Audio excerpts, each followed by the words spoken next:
They rose up out of Dayton, Ohio during the late 1800s. Wilbur and Orville Wright, two brilliant minds under one roof, joined by one incredibly simple goal, but one with an incredibly complicated set of instructions. They wanted to give mankind the power to fly. It was nothing short of an attempt to achieve what every human had dreamed of for millennia, but what most assumed would never be possible. Others had certainly tried and failed, but maybe it took this mechanically inclined pair, with their combination of brilliant ingenuity and unshakable small-town humility, to finally break the code of human flight.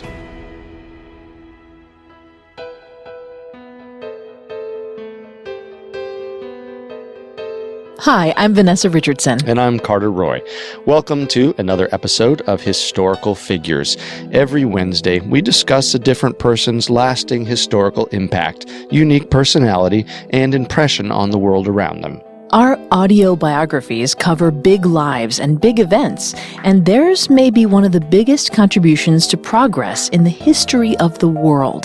Today, we're discussing the Wright brothers. Wilbur, the older of the two, was born in 1867. Orville was born 4 years later. The brothers, who were so much alike in some ways they could have been twin engines on the same flying machine, both had steely gray eyes and nearly indistinguishable voices.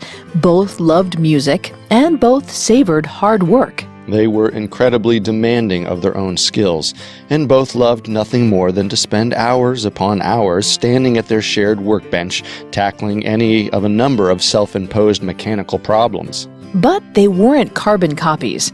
Wilbur was a tall, silent, thoughtful man. Orville was shorter, stockier, moodier, the shy one, but not afraid to dress in the fancy clothes of the day. Wilbur had an incredible steel trap of a memory. Orville was more forgetful by comparison, slower-paced, gentler, and socially withdrawn, while Wilbur, even when not saying much, was more naturally charismatic. Wilbur's ease with public speaking seemed to have the power to draw people to him, sometimes leaving Orville to stand to the side just as another spectator. But together, they were like a single person, like one mind working. They sometimes disagreed, even to the point of angry shouting matches from their workbench, but it was more like a war waged inside the same brain. They each had powers of persuasion and logic, to the degree that sometimes they'd both end up flipping their opinion. But if anything could be said of them, even in the midst of these loud disagreements, they were both always pointed in the same ultimate direction. When they set their mind to something, they were dogged in their tenacity and refused to let it go until the project was done. Their father Milton was an itinerant preacher in a denomination called the Church of the United Brethren in Christ, a sect that stressed firm convictions on the abolition of slavery and the progressive rights of women.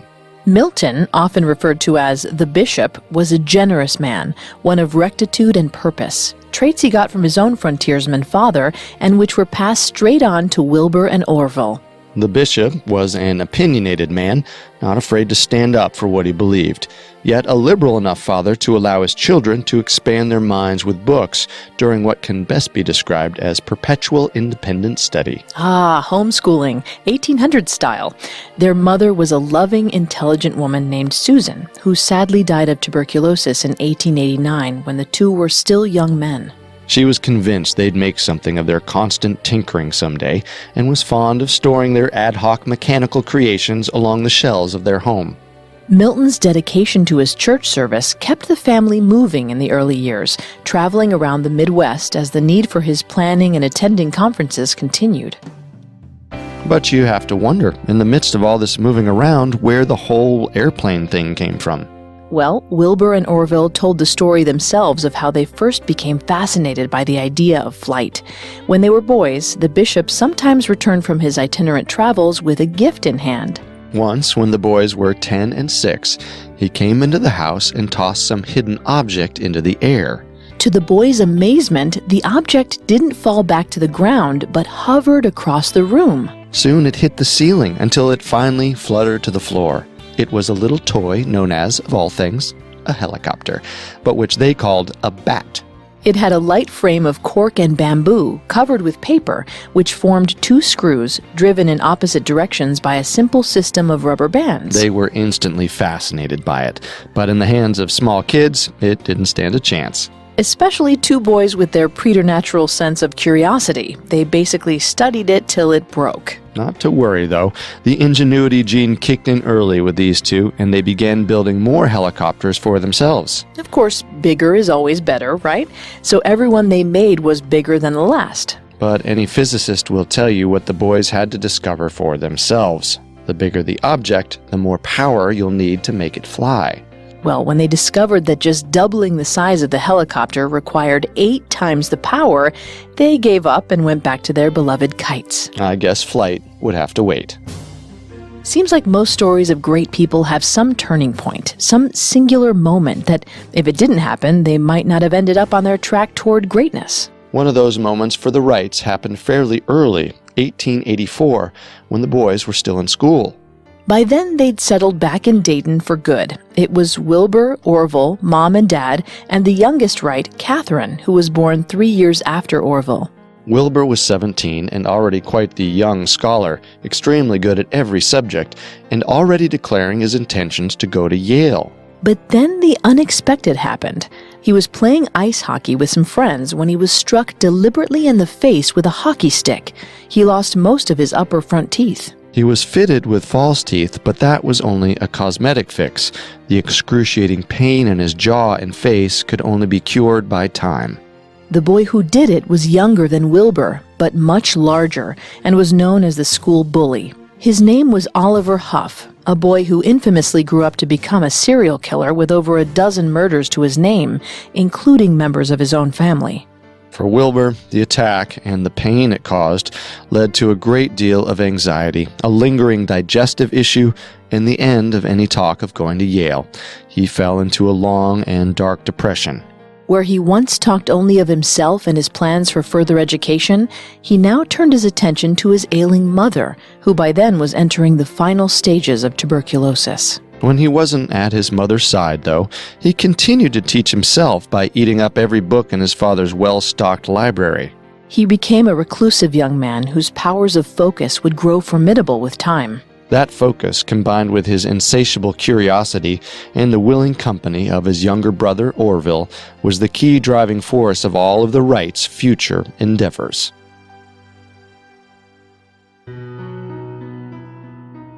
The most important of the Wright brothers' early endeavors was, at the age of 21 and 25, when they opened their own bicycle repair and sales shop in 1892. They called it the Wright Cycle Exchange. They'd already dipped their toe in the cycle business while also running a printing press and newspaper when Orville was still high school aged. But by now it was growing into a real obsession. By their late 20s, they'd graduated from merely repairing and selling bikes to actually building their own bike models from the ground up. Thus, it was that their bicycle shop became a sort of ground zero for experiments in motion and balance. These days, the guys would have their own Silicon Valley startup. Probably. They were definitely entrepreneurial. The spirit of young America at its best. And that spirit lined up perfectly with the times they were living in. During the mid-1890s, when the Wright brothers were building and selling their own bicycles, there was a great deal of activity in the world of aeronautics, that is, the science of flight. The two never lost their fascination with that crazy little helicopter and continued to read and study all the literature generated from the tests of scientists and mathematicians around the world. While there was a real sense that a breakthrough was in the air, so to speak, there was also a growing frustration in the aeronautics community over the ongoing lack of success. Among the stories of failure was that of the French inventor Clement Ader, whose attempts to get his steam-powered bat-winged contraption off the ground were the stuff of bad silent film comedy. I think I've seen that clip. It's like outtakes from that Shark Tank show where absolutely nothing goes right. To his credit, his machine did get off the ground, but only by inches, and his inability to maintain anything like control led to a crash every time. Then there was Hiram Maxim, who's more famous for inventing the machine gun. He invested a small fortune in building a huge 100-foot wingspan, multi-winged machine, also powered by steam engines. But Maxim didn't seem to have the stomach for the long haul. His aircraft was powered up went a couple hundred feet, then crashed and burned. He immediately lost interest in flying and moved on to the next thing. And there were many others who came and went, but not so the Wright boys. A sort of fire was lit under them after they read news of the 1896 death of one of their flying inspirations, a German by the name of Otto Lilienthal, who died of injuries sustained in a glider crash. The brothers gave voice to their respect for him in their own writings later. Quote, "In the field of aviation there were two schools.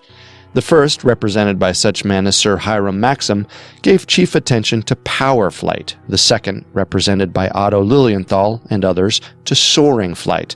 Our sympathies were with the latter school, partly from impatience at the wasteful extravagance of mounting delicate and costly machinery on wings which no one knew how to manage, and partly, no doubt, from the extraordinary charm and enthusiasm with which the apostles of soaring flight set forth the beauties of sailing through the air on fixed wings, deriving the motive power from the wind itself." With a newfound zest for learning everything about flight, they devoured all of the literature they could get their hands on.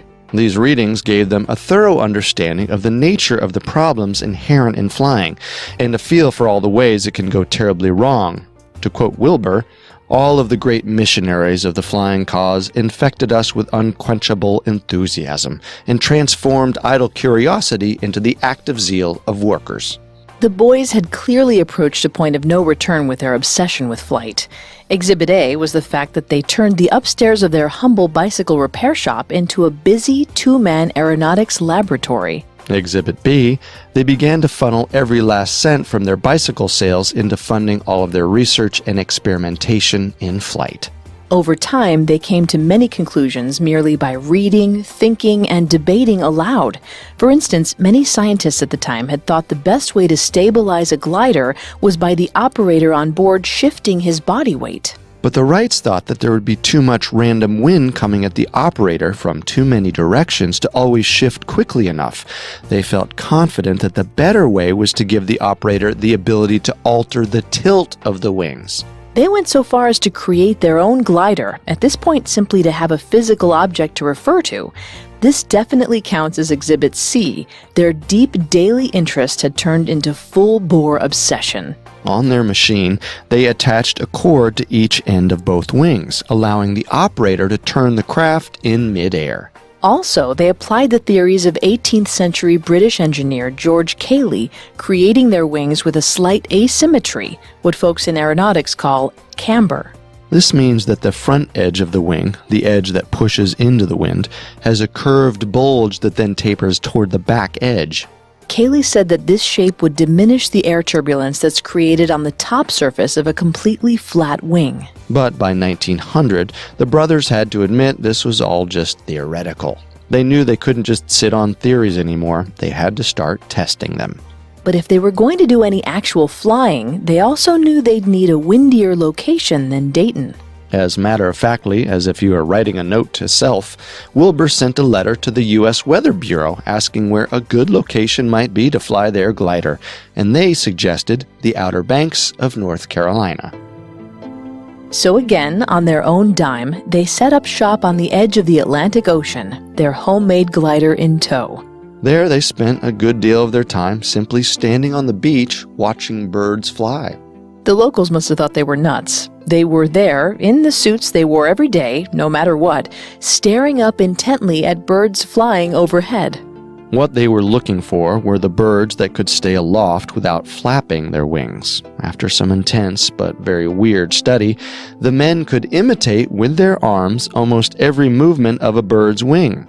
With the wind finally on their side, the brothers attempted many unmanned tests of their glider, followed by several manned test flights several miles down the beach at Kill Devil Hills. Unfortunately, despite the clever rail system they devised to help launch the craft, the glider never generated much lift, so they didn't have any truly successful tests. It was back to the drawing board for the undaunted duo. Indeed, they built another glider with an increased wingspan, but the alterations only increased lift by small fractions.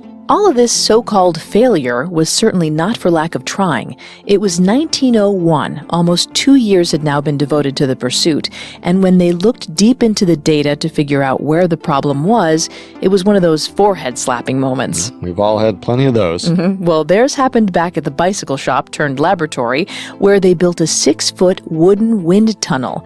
These guys were unstoppable. Oof, that's an understatement. The wind tunnel was open on one end with a gasoline-powered fan on the other. They'd hang pieces of repurposed hacksaw blades, which were hammered into a multitude of possible wing shapes. Some flat, some convex or concave, some square or oblong. And hang them inside with wire from bicycle spokes. With the fan blowing, they'd meticulously log the behavior of each shape against the oncoming wind. They spent 2 months collecting data, all while still building and selling bicycles to keep the money rolling in for their experiments. No one before them had dedicated so much time to trying to nail down the minute specifics of the wind's effects on airborne materials. It was a testament to their dogged determination that not only had they created the most thorough collection of wing data to date, but they also successfully proved wrong some of the numbers that had been used by scientists for nearly 150 years. That would be the forehead-slapping moment, I presume? Yes, the so-called Smeaton coefficient, named for British physicist and civil engineer John Smeaton in 1759, had been used by men like their hero Lilienthal to make the wings for their gliders. Smeaton's number, 0.005, was used to calculate lift and drag against the behavior of the wind, but the Wrights found that the more correct number was 0.0033. Such a small difference. And yet, that small difference was enough to help the brothers go from gliders that wouldn't fly to gliders that would. Back to Kitty Hawk they went with their latest and greatest model, but they didn't just have new longer and thinner wings to show off. Their new toy also had adjustable rudders in the back and a movable stabilizer in the front. And it worked. It's hard to convey with words alone, but this was an incredible leap forward. For the first time in history, a person could not only fly, but fly in a machine that could be manipulated in all 3 dimensions. Not just straight forward with the occasional turn, but up and down at will. And mostly with the simple coordinated movement of the operator's hands and feet. It was the kind of success that made heroes of small-town men. It was 1902, and the Wright brothers now possessed the most sophisticated flying machine the world had ever known. And with it, they of course owned every possible gliding record. There wasn't much left to prove, except for one thing. For their craft to be fully accepted as a true breakthrough in technology, they would have to add propulsion to the mix. A hero's work is never done. They had to make a plane with an engine. It was 1903, and the Wright brothers were in their early 30s when they constructed their first powered plane from parts they made themselves.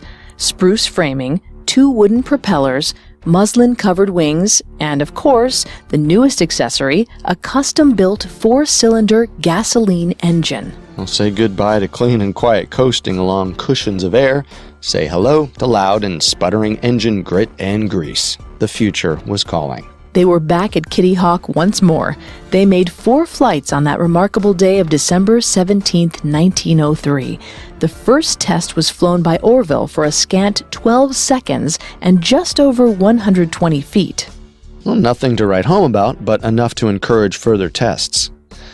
To quote Wilbur, it was a flight very modest compared with that of birds, but it was, nevertheless, the first in the history of the world in which a machine carrying a man had raised itself by its own power into the air in free flight, had sailed forward on a level course without reduction of speed, and had finally landed without being wrecked.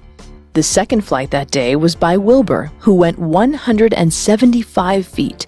Then the third flight by Orville went about 200 feet. The fourth flight, at last, was the charm. Wilbur was at the controls, and he caught just the right gust of wind, flying for an amazing 59 seconds and a total of 852 feet.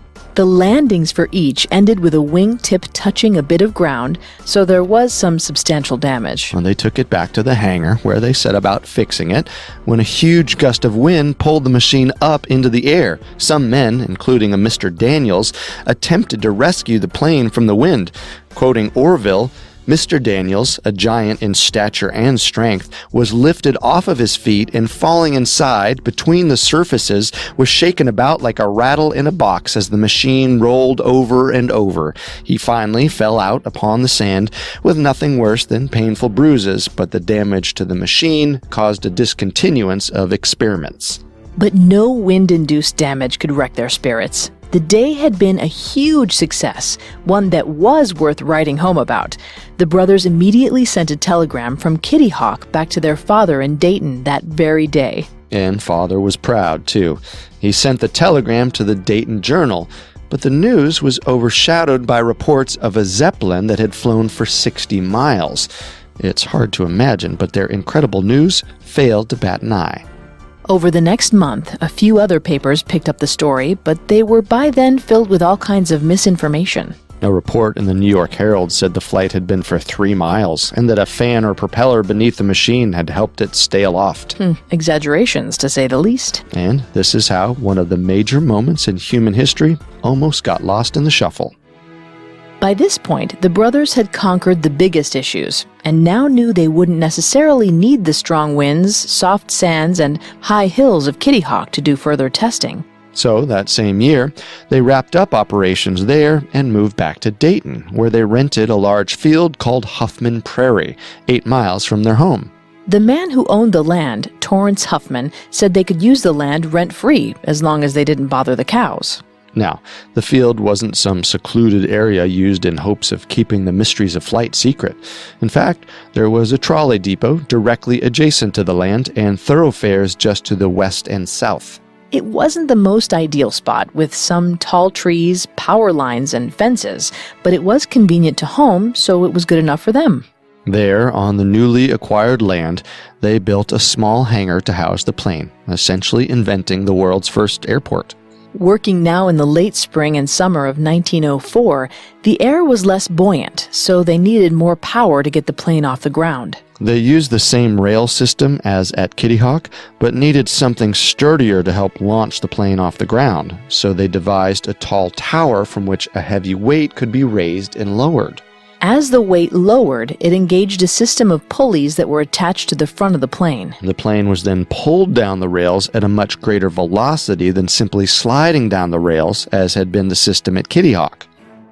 On May 26, 1904, with Orville lying prone at the controls, they made their first successful powered flight, if only modestly. It was a short and bumpy flight in a single direction and ended by a resounding thud into the ground. By September, the boys were launching into the air again, ultimately doing 105 attempts and traveling in single flights as long as 5 miles. But on the momentous day of September 20th, 1904, they were able, for the first time, to fly out to a point and then return to the same spot. The men wrote of it later, barely able to convey what must have been a truly surreal, terrifying, and deeply satisfying moment. To quote Wilbur, "Before reaching the end of the track, the operator moves the front rudder, and the machine lifts from the rail like a kite supported by the pressure of the air underneath it. The ground under you is at first a perfect blur, but as you rise, the objects become clearer. At a height of 100 feet, you feel hardly any motion at all, except for the wind, which strikes your face. The operator moves a lever, the right wing rises, and the machine swings about to the left. You make a very short turn, and you find yourself facing toward the point from which you started. The objects on the ground now seem to be moving at much higher speed, though you perceive no change in the pressure of the wind on your face. You know then that you are traveling with the wind." This and other successful tests must have been among the most exhilarating new experiences by a human in all of history. By 1905, they were able to keep the plane going in the air for half an hour, going a distance of 24.2 miles in 39 minutes and 23.8 seconds.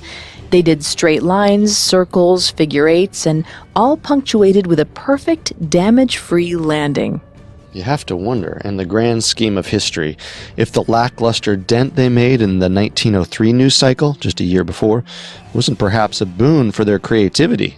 Working in something like isolation there in Dayton, with no press bothering them, the guys were able to perfect their invention alone and without interference from anyone. But now, with an A-plus test of a motor-powered plane, they knew they had something, and they weren't alone in their enthusiasm. There was a man named Amos Root who lived near Cleveland, some 200 miles away. He was an old man who'd made his fortune in beekeeping, believe it or not, and was free to pursue his fascination with all things newfangled and mechanical. He began a correspondence with the Wrights soon after word spread of their experiments the previous year. If he could just see what they were working on, he pleaded, he'd be forever grateful. But the boys held off, told him to wait till they had things just right. Long story short, Amos Root was there on September 20th when Orville negotiated the world's first complete circle with a heavier-than-air machine. He wrote about it in a trade journal with the breathless precision of a newsman.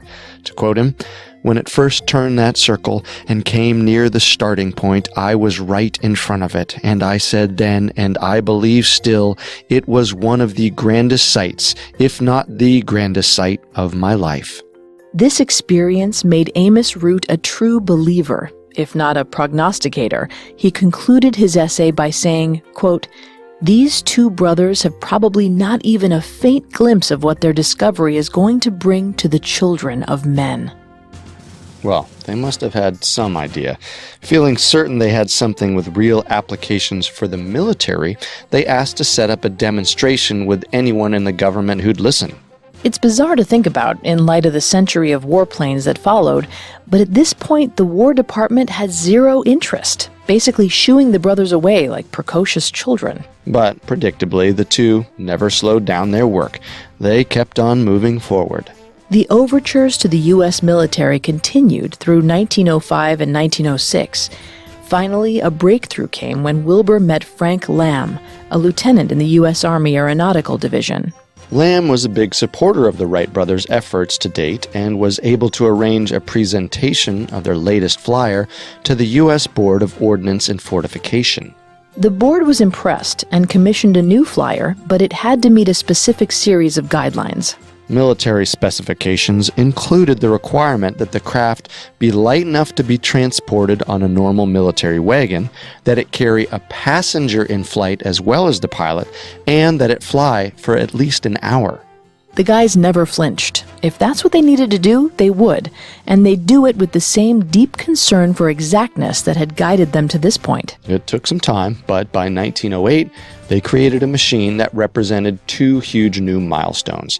The operator was able to sit up in the craft rather than lie down, and he was able to carry two people instead of just himself. They were ready to demonstrate. The only problem now was that there seemed to be a growing interest in the wonders of the Wright machines overseas as well, namely in France, a country that made a point to say they would be the first to achieve true flight. This wasn't just an invite, it was a challenge. Now that they had interest in America and in France, the Wrights decided to divide and conquer.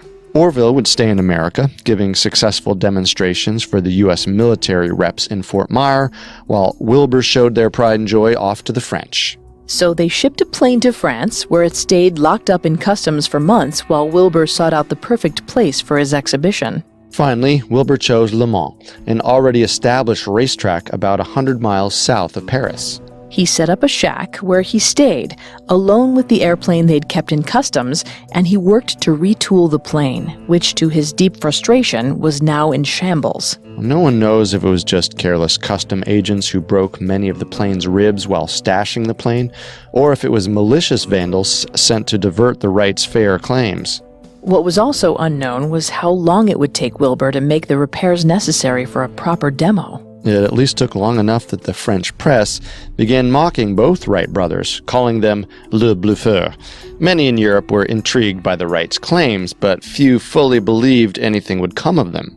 An editorial in the Paris Herald chided their long delays, saying, quote, "The Wrights have flown or they have not flown. They possess a machine or they do not possess one. They are in fact either flyers or liars. It is difficult to fly. It is easy to say, we have flown." Wilbur lived day and night in that shack trying to complete the final adjustments. If these guys knew anything, it was how to keep their heads down over the work till it was done. And finally, it was done. The plane was taken to Le Mans, the agreed-upon location for the big show and tell. Hundreds had gathered to witness the flight, many of them assuming, some hoping, that Wilbur would fail. But then the tower was erected, the rails were laid down, the pulleys were attached and taut. And when that weight came down and the plane was pulled and launched up and above the ground, soaring high and moving at an impressive 35 miles per hour, he was an instant sensation. Wilbur did 3 laps of the racetrack, about 30 feet up, and with each pass, the throngs gathered in the grandstands cheered. Setting the plane down and emerging down onto the ground, Wilbur was met with a cheer no small-town boy would ever expect to hear come his way. François Perret, the aeronautical editor of the French magazine L'Auto, wrote on the day, "I saw the man who is said to be so unemotional turn pale. He had long suffered in silence. He was conscious that the world no longer doubted his achievements." Soon, Orville joined Wilbur overseas, and the two began a long rock and roll tour of their flyer. England, Italy, France. In September of 1909, Orville gave demonstrations to the officials of the German government, giving rides to passengers, instructing army officers, and eventually carrying the crown prince. There's an ominous quality to the image of Orville flying his plane before Kaiser Wilhelm, who must have been wondering how he could use this machine in warfare. World War I began only 5 years later, and the use of planes was the crucial factor that escalated the level of mass destruction in all wars from then on. Also in 1909, the Hudson-Fulton Celebration opened in New York City. This festival commemorated the initial exploration of New York by Henry Hudson in 1609, and the commercial use of a paddle steamer by Robert Fulton in the 19th century. The Wrights couldn't let such a golden opportunity pass and arranged for a demonstration of their flying machine in New York City. Wilbur flew one of the Wright planes up and down the Hudson River and around the Statue of Liberty on September 29, 1909, and then for extended circles around Manhattan for just over 21 miles. It was the biggest audience for any of their demonstrations yet, with more than 1 million New Yorkers getting their first sight of an airplane in flight. The next few years were mostly about these sorts of demonstrations, but also about the growing influence of military interest on the continuation of design developments. After the Wright Company established in 1909 and worked with the government to continue perfecting the design, the brothers opened a factory in Dayton in 1910 that turned out 2 airplanes a month. Also in 1910, schools were established for training new pilots. They were called the Wright Company School of Aviation, and they were in Dayton, Long Island, and during the winter in Montgomery, Alabama.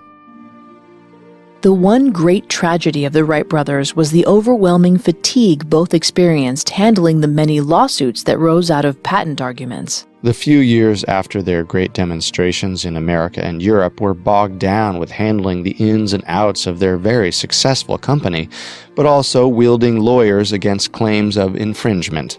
For the brothers, their legal battles were never about money.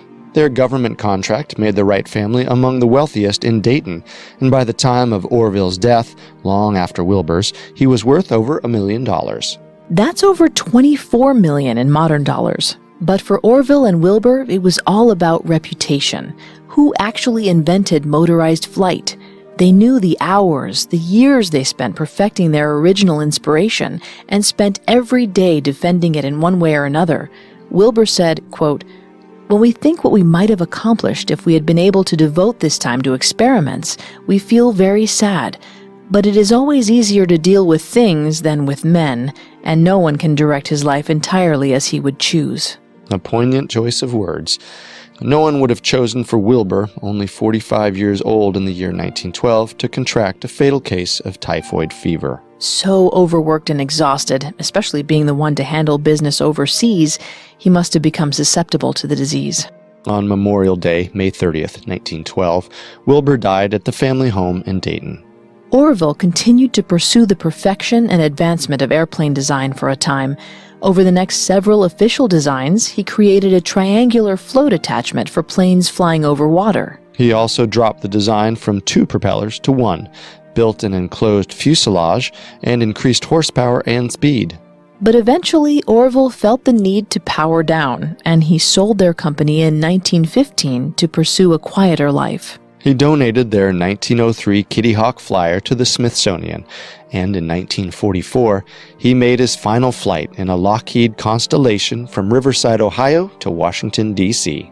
In a famous quip, he said the wingspan of the Constellation airplane was longer than his first flight. Orville died of natural causes on January 30th, 1948. He was 76. From modest beginnings, the Wright brothers' passion carried them a long way from home. But like their own invention, gliding into a smooth mid-air turnabout, they both ended up back at home, dying in Dayton, right where they started. As they wrote, quote, "We had taken up aeronautics merely as a sport. We reluctantly entered upon the scientific side of it, but we soon found the work so fascinating that we were drawn into it deeper and deeper." There's a kind of Midwestern humility to that understatement. In light of the major contributions they made to the world, that simple characterization almost seems an affront to their incredible intelligence. Wilbur said once, "There's 2 ways to train a wild horse.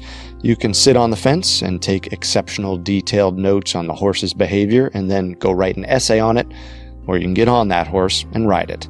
The Wright brothers rode it, and once they did, these 2 determined tinkerers who died where they were born, never aspiring to greatness, were unable to avoid universal fame. Remember the moment when their great invention flew over the Hudson River in 1909? Now flash forward a handful of decades to the first moon landing, where Neil Armstrong carried with him a swatch of muslin from the wing of the Wright's 1903 flyer. There's a straight line from Fulton's 17th century paddle steamer to the Wright's airplane to NASA's space-age lunar module. But more so, there's a deep connection between Orville and Wilbur Wright, and all those who would risk their lives for the progress of humanity.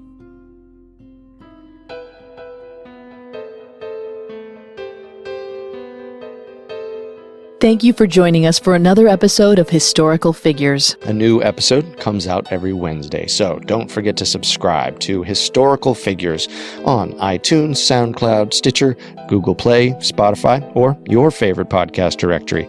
And while you're there, leave us a 5-star review. You can also find us on Facebook and Instagram at Parcast and on Twitter at Parcast Network or through our website, parcast.com. That's Parcast.com. As always, we thank you for listening. Historical Figures was created by Max Cutler. It is a production of Cutler Media and is part of the Parcast Network. It is produced by Max and Ron Cutler, sound design by Ron Shapiro, with production assistance by Joel Stein and Carrie Murphy. Additional production assistance by Maggie Admire and Carly Madden. Historical Figures is written by Robert Hornack and stars Vanessa Richardson and Carter Roy.